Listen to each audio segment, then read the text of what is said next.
Doug Wright, kind of retiring host of the Doug Wright Show on KSL Radio. Thank you so much for being part of Three Questions. Oh, this is a real pleasure. It's a real honor to be here.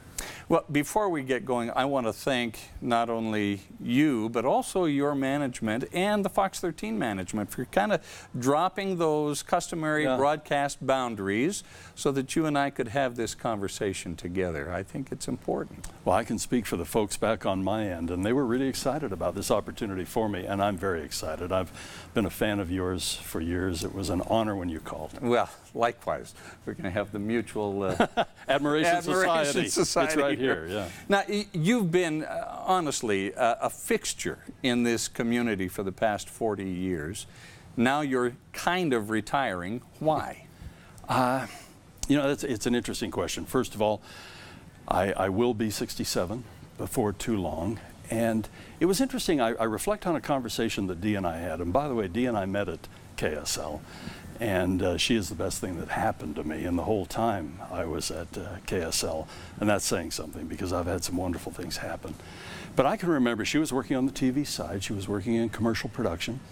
And when she and I got married and we were forging our life together, both having been in broadcasting, she worked in radio back in Trenton, Missouri. And we kind of made a pinky pledge to one another that we would not stay too long. And too long is relative, I know. But I think we've all seen it in our business where there are some folks and people go, gee, is he ever going to leave? Is she ever going to go?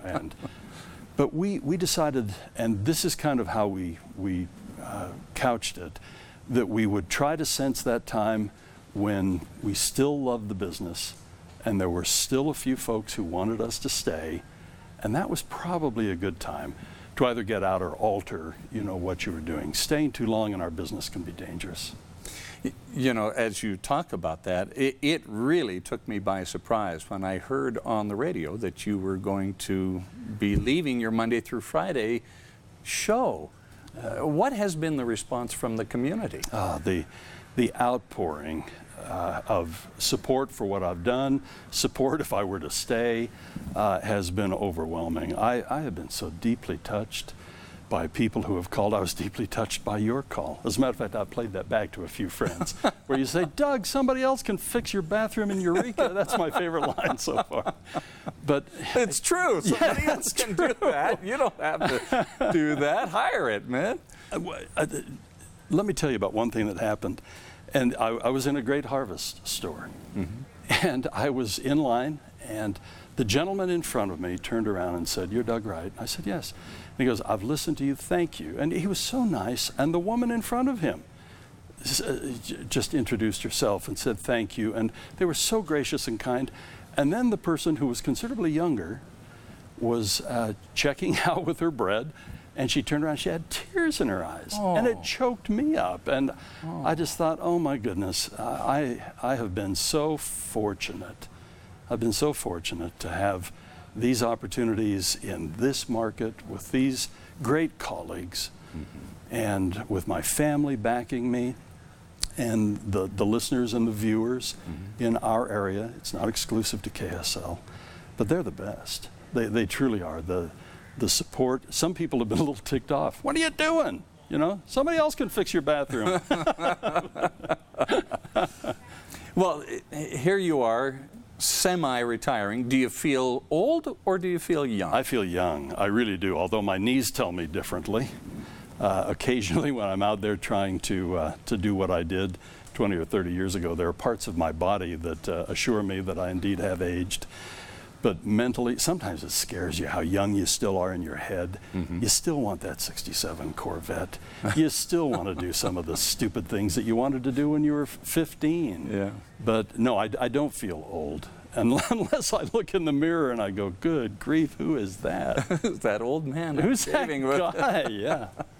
Well, you know, you and I and all of us in the broadcasting business, we're kind of like adrenaline junkies. Oh, absolutely. We love the breaking stories. We love the really good stories.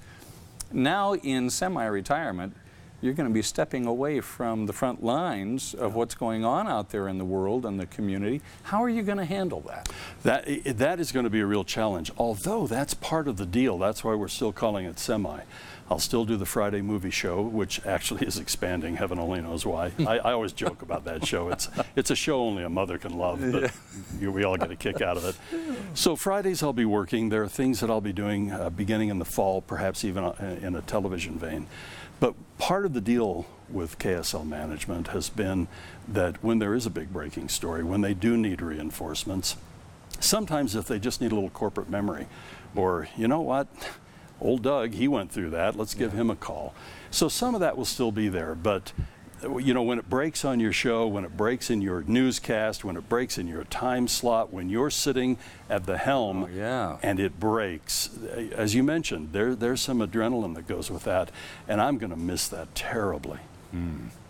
You truly have been the moderator for just about every meaningful discussion we have had in this community for the past 40 years. And I'm thinking of the politics and the legislature and gun violence, medical marijuana, gay marriage, the wilderness debate. I mean, and the topics just go on and on and on. From where you sit, has understanding increased or decreased in this community, do you think? When I talk to people one-on-one, I would tell you that it's the same or maybe a little bit altered. If I read my email, if I look at texts, if I look at the louder voices that are out there who now have the enter key to hit, I would say it's nowhere near as civil. It's less compassionate, less understanding, and I always have to back myself away. And a very good friend of mine who used to work on our editorial board, we were talking about this one day, and he said, you know, Doug, because we were complaining about the stuff that we would see on a text message board. We were talking about the personal email that we would receive, things that weren't only critical of us, but of our families, for heaven's sake. And I'll never forget what he said. He said, you know, these folks have always been with us. They're the people that if there was one place left at church and it was next to that person, you'd sit in the lobby. If you were going to the post office and you saw that they were getting something out of their post office box, you'd go, you know, I can go to the store first and then I'll come to the post office. If you were in the store and they were in the meat department, you could find yourself in the produce department. You could walk across the street to avoid them, and now you can't.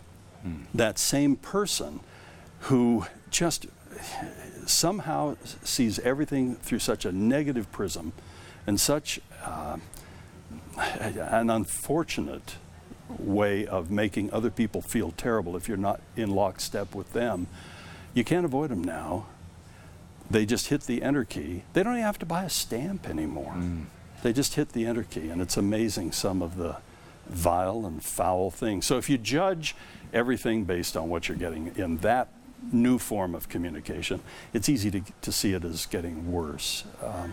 But when you talk to folks face to face, it's amazing how great they are. Who has been your mentor over your career? Who do you look up to? So many people, so many people. You know, I look up to some of my younger colleagues that are coming in, and I look at their enthusiasm, I look at what they bring to the job, I look at the ideas, I look at how generally respectful they are of the business and of those who have plowed some of the ground before them. I'd like to think that hopefully I was that way. But if I were to mention some specific names, when I was 15 and 16 years old, just dying to get into this business, there are some people, have you ever wondered, where would my life be without this person? And there are several of them. I remember he did the morning show on KSL, but he was also doing counseling at the Granite School District at the time, and his name was Bob Simmons. Bob, I remember that name. Bob was an amazing man. When I met him, he had 3 master's degrees, and then he went on to get his doctorate and so on. But for some reason, I don't know how it happened, but he took an interest in me, and he'd let me come down at the crack of dawn. Boy, you know, for a 15, 16-year-old kid to get up at 6 o'clock in the morning by design and without something's wrong with prodding you. And I would meet him at KSL on Broadcast House, and he'd let me watch the show. And without Bob Simmons, I'm not sure where not just my career would be, but where my life would be. Once inside the career, Oh my goodness, the people that mentored me, Dr. Rex Campbell. Oh, yes. The influence he had on me, Don Gale. Yeah. Don Gale, to this day, I still, if Don will send me occasionally a letter, old school letter, or sometimes handwritten letter. Well, usually typed. Okay. You know, but through the mail. But through the mail, stamp and the whole deal. Wow. You know, and then sometimes he'll send me a text. Well, not a text. Don doesn't text, but he'll send me an email, and then he and I have some organizations that we belong to. But when it's like the old thing, you know, when E.F. Hutton speaks, people listen. People listen. When Don Gale speaks, I listen, and I've so appreciated his mentorship, and the list goes on and on and on. A 50-year career in radio is almost, let alone on the air, is almost unheard of. Yeah. I mean, radio stations change formats and hosts and personalities. Ownership, almost with the wind. Yeah. So after 40 years on the air at KSL, how have you managed to stay on the air and remain relevant? I think, first of all, I hooked my star to a pretty good wagon. It's a stable platform. It truly is. Fundamentally the same ownership since 1922. But I don't know, you know, a lot of people have asked me, Bob, about preparing for the show and so on, and they ask me how and what you do to select certain topics, and I always say I love to read, and I like to think that I have a good curiosity. And I think that's honestly it. You really genuinely care about your viewers or your listeners or your readers. I really care about them. I really do. And what you put on the air, you want it to be relative. You don't want it to be so onerous that it's a bummer to listen to, but you don't want it to be too off-the-wall jovial. And I think keeping a good balance, I think being curious, trying to keep in touch with folks, I think changing with the times to a certain degree. I look at how radically our business has changed. When I got in, it was tape machines and it was records and you know, pencils and right. razor blades. Try to explain that to a young broadcaster now that we used to actually cut the tape. And, what's tape? Yeah, and they'll go, what? So I think keeping up to a degree is part of it, natural curiosity and really loving the topics you're talking about, loving what you're doing, and being kind of naturally curious. Well, what is typical show prep for you? Show prep is just living. I found that everything that I did, whether it was going to a movie or whether it was going on a vacation or whether it was having dinner with my family or going out to a public event, that it all becomes kind of filed away. And it's amazing how you draw on that. Typical, though, I mean, the ABCs, you try to pay attention to everything, you read everything. And in the morning, I'd be in the station just shortly after 6. My producers had already been, you know, plying what was in their lives and distilling that down. Then we just sit around. You kick around what the breaking news is. You analyze everything. You try to ask yourself not only what do people want to know, but what do they need to know. In speeches, I actually quote Ron Burgundy from Anchorman 2. I mean, really, how weird are you getting? Which part? Stay classy, Sandy? No. Yeah, stay classy, Eureka. No, I don't go into there, and I am not a big deal. But there was a scene in Anchorman 2 where they're struggling, 24/7 news cycle, everything's, and he's got this middle of the night thing, and he's trying to figure out how to compete. He's got a bet going on with the big anchor. And I remember the epiphanal moment happens for Ron when all of a sudden he just lights up and he goes, you know, we've always kind of given people the news they need. How about if we just give them the news they want?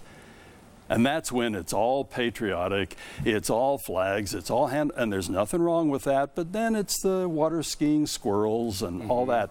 You know, there's a real fine line, because you can just make yourself irrelevant by not trusting your audience enough to realize they want the meaty stuff too. And there are things they need to know.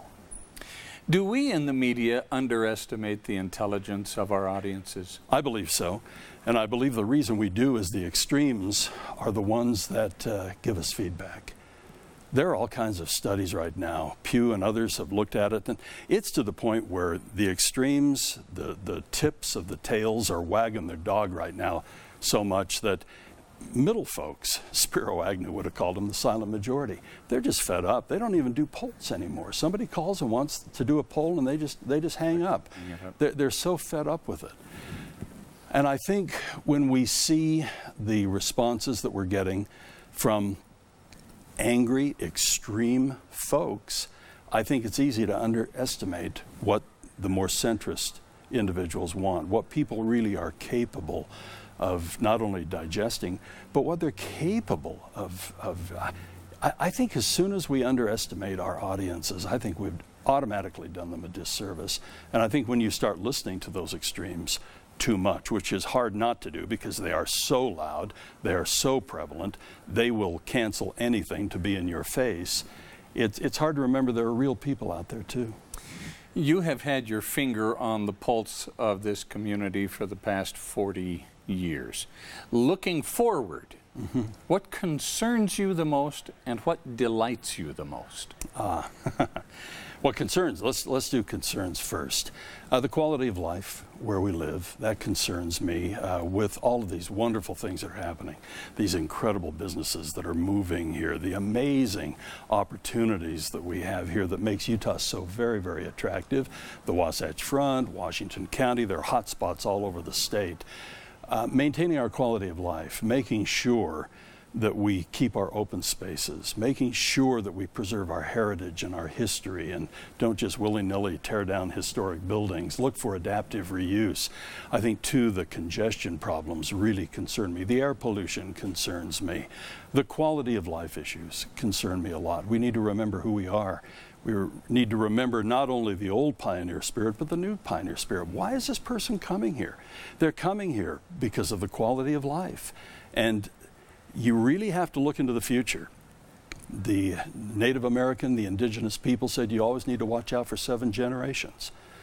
And that's interesting to think of. Okay, so that means you're watching out for your grandparents, you're watching out for your parents, you're watching out for yourself, you're watching out for your kids, you're watching out for your grandkids, your great-grandkids, and your great-great-grandkids. And those are the individuals we need to have in mind. And the things that we're doing today, what is that going to do for our quality of life? What delights me about Utah is that spirit, actually, that we will make those sacrifices. We will ultimately do the right thing. We will wrangle about it, we'll argue about it, as all good people should, but ultimately we do the right thing. We do say, okay, this is expedient, but this is where we need to be, and it's going to take a sacrifice. The old pioneer story, you plant the tree and you'll never see the shade. Yeah. The old story is, you'll never pick the fruit, but your kids and your grandkids will. The other thing, too, that I love so much about Utah is we're overachievers in a good way. In a good way. When it comes to everything wonderful, Utah has it, and whether it's the arts or the way we take care of each other, the way we rally round when there's an issue, a problem, whether it's trying to repair the tarnished image of the Olympics, whether it's getting on board when there's flooding, whether it's dealing with a real thorny issue like immigration, Utah comes up with something that is usually emulated by the rest of the country, like the Utah Compact when it comes to immigration. Still recognizing there's a rule of law, still realizing that you have to obey the law, but yet recognizing that we're talking about our fellow brothers and sisters and real human beings here. What do you like about Utah politics, and what do you dislike about Utah politics? Okay, I'm speaking as a multi-generational Republican. Okay. What I dislike about Utah politics right now is how lopsided it is. And it's not healthy. And I hate to say this to my Republican friends out there, I'm one of you, but when one party becomes so dominant and so powerful, it's easy, without even really intending to or knowing it, just to plow things over. Yeah. I'll tell you one thing that I've missed over the last little while, and I wouldn't wish any person into or out of office right now, but do you know what I've missed over the last several years, the last 2 election cycles? I've missed having a Democratic voice back in Washington, D.C., selfishly, that I could call, and go, okay, Jim Matheson, what's happening back there? Hey, Bill Orton, what's the really story? Right. You know, how are the Blue Dog Democrats looking at this? Wayne Owens, what about this? Karen Shepard, how about this? We don't have a Democratic voice back in Washington, D.C. I think, and I know for Republicans, they'll go, Doug, what are you saying? But I'm not sure that's healthy. Yeah. Because first of all, after all, a third of Utahns are Democrats. Right. And so if you're looking for equal representation, I think on Utah's Capitol Hill, what happens too when you have a dominant party is, at one point, Joe Cannon told me this once, years ago. He said, you know, Doug, I'm the party chairman over, you know, there are 3 parties here in the state of Utah, and I'm party chairman over 2 of them. And he was, the more extreme right Republicans and the moderate Republicans. Right. So what you end up doing is splitting a particular party. We're seeing that in spades right now in the state of Utah. Good. So that concerns me about Utah politics. You have been dialed into Utah politics for a long time, especially the GOP. And since we've been talking about Count My Vote and the civil war that's going on inside the Utah Republican Party right now, where do you see that ending up? Does the Central Committee run the risk of becoming completely irrelevant? I was asked to give a speech a couple of years ago because on the air I said, what are the Republicans just determined to become the Whigs of today to the point where a new party will emerge? And I'm very concerned about that. I'm extremely concerned. And the Central Committee, and especially, they've been called the Gang of 51, but the extreme right within the Central Committee is, I think, really doing a disservice to the party right now. And many of those folks, I think, fail to remember that this country was built on compromise. This country, the Constitution itself, was crafted with unprecedented compromise in that era. But there's no compromise. And if you're not in virtually 100% agreement, and if you suggest compromise, boy, you are on the wrong side of the stick. And I don't know what it's going to lead to. I hope that the Republican Party will swing back. I hope that it will repair itself. But honestly, probably the one thing that would really help that more than anything is if the Democratic Party got their act together. But they've had a rough row to hoe in Utah since the 1970s, Roe versus Wade, things like that. Right. Several years back, you considered running for office. I remember that. Now that you are kind of retired, is that a consideration at all? I don't see it. You never say never, but I don't see it right now. I did look very serious at it in 2005. I got a phone call from Joe Cannon, and he said, I don't want you to say yes, and I don't want you to say no today. I just want you to think about it. Go home and talk to Dee about this. But I'd like you to consider running for Congress. And I was in the 2nd Congressional District, so immediately I went Jim Matheson, and I weighed that very heavily. I went back to Washington, D.C. I met with some of the committees. I met with all the representation back there, and it was a real enlightening experience. Let me tell you about one thing, though, that when you think you're being Mr. Smith Goes to Washington, and you're back there, and I've been to Washington certainly before that, but I'm in awe. Every time I'm there, it pulsates with power and art, and it's amazing. But I was sitting, and I think it was with the RNCC, if I remember correctly. But we're all sitting around a table, and I'm getting okay, now if you run, what about this, what about this? And it was a time when there was a lot of controversy over Amendment 3 here in the state of Utah. So I really wanted these guys to know me. I don't think I'd gone off into the ozone of bloviation, but I might have been bordering on it. But just for a couple of minutes, I was telling them how I really felt about some things, and I said if I were to have a challenge within the Republican Party, it would probably be on this issue. And I just saw this guy just glaze over at the RNCC chair. I wish I could remember his name right now. Anyway.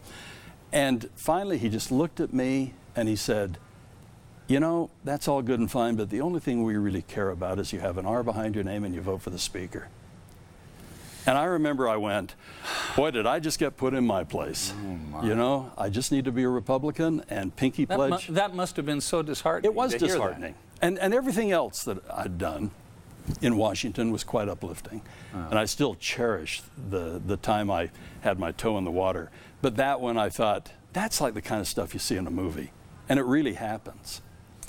I get the impression that the funnest part of your job has been the movie show on Friday mornings.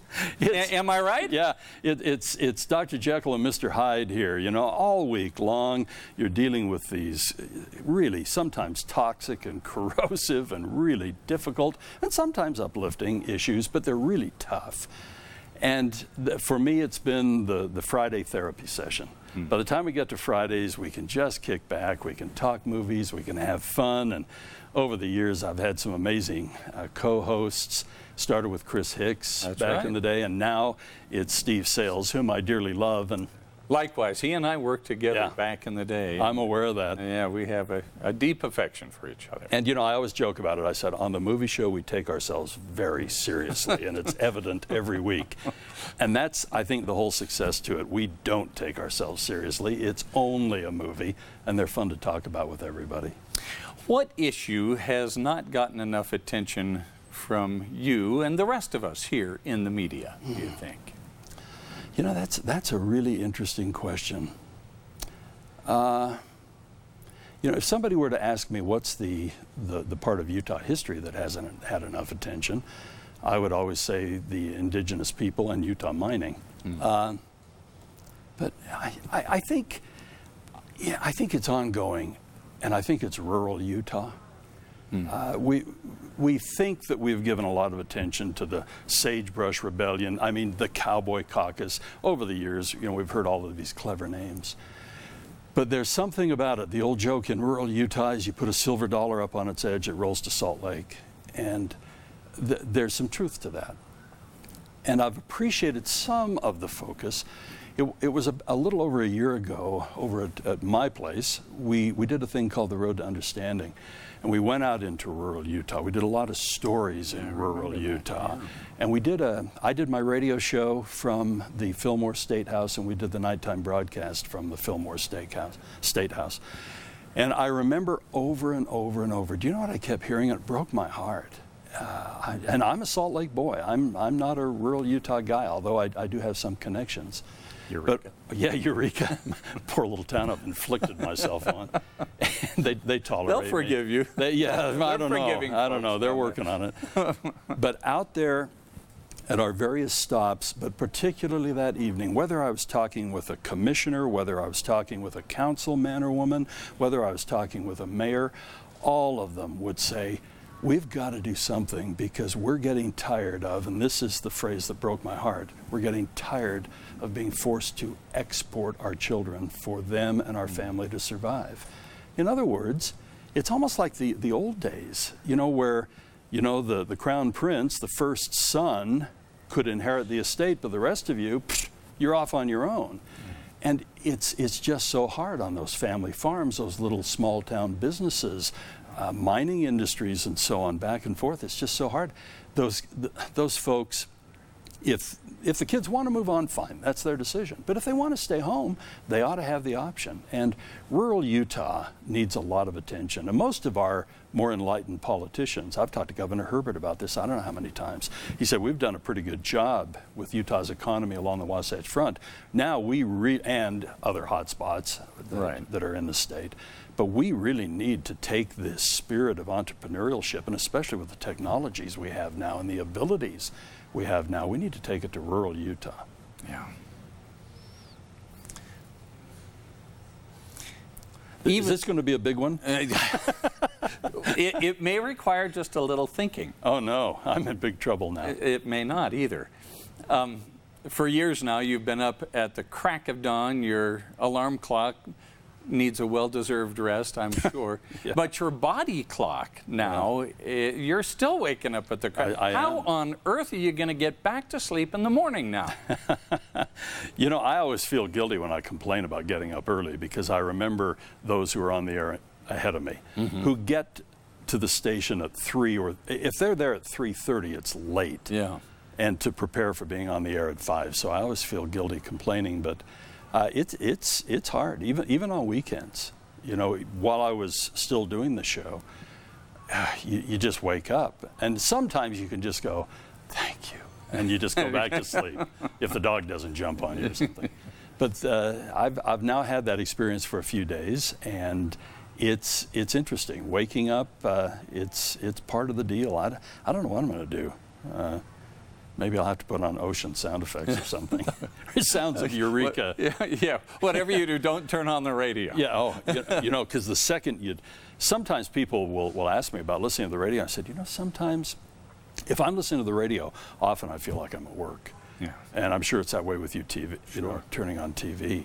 So sometimes I'm listening to a book on tape, or sometimes there's just the wonderful, and listeners and viewers, do not do this. Do not do what I say I'm doing. Sometimes I don't listen to anything. Yeah. I'll drive for miles and miles and miles and just not listen to anything. Sweet silence. Yeah. Yes. Sometimes I can't get enough of it. Yeah. Your last day on the air, if you could describe that to me and the emotions that you felt going through those very last minutes and moments on the air. It was so hard for me, especially on the last day, on Friday. And on Friday, I had so little control over the show. KSL was great. They said, your bucket list stuff, all that, what you want to do on Thursday, Wednesday, whatever, and it was like a 2-month thing. They said, but Friday's kind of ours, so just let go of the reins and roll with it. Do you know what was really hard for me this past Friday, or the final Friday, was saying the Doug Wright Show? It choked me up. I just went, I'll say movie show in the future. There are other things, hopefully, that I'll say, but I'll never again, especially for that multi-decades-long run, I'll never say the Doug Wright Show again. And it tugged at me pretty hard. It really was. And people, listeners, the kindness, the outpouring from my colleagues, from KSL management, and that extended through the whole DMC company. And what they did for me that day, Bob, was just amazing, amazing. It was also exhausting. Friday night, I went home and I felt like somebody had just grabbed me by the feet, grabbed me by the shoulders, and just wrung you out. And wrung me. But I mean, talk about a wonderful exhaustion. Do you have any regrets after all this time? Fortunately, not many. Not many. You always wish you were better. You always wish you were more sensitive. When I walk off the air and I feel like I lost control, I got angry, I wasn't as compassionate as I should have been. Maybe I cut somebody off, which I hope was relatively rare. But I wish that, there were days I wish I had been better prepared. There were times when I thought I kind of saw where the show should go and some of the things. You try to anticipate, the pop-ups. Mm-hmm. And there were days I blew it. There were days that I was not as prepared as I should have been. There are days I wasn't as compassionate as I should have been. There were days when I let my emotions and even my anger at a situation come through, but I hope not too much. You always wish you were better.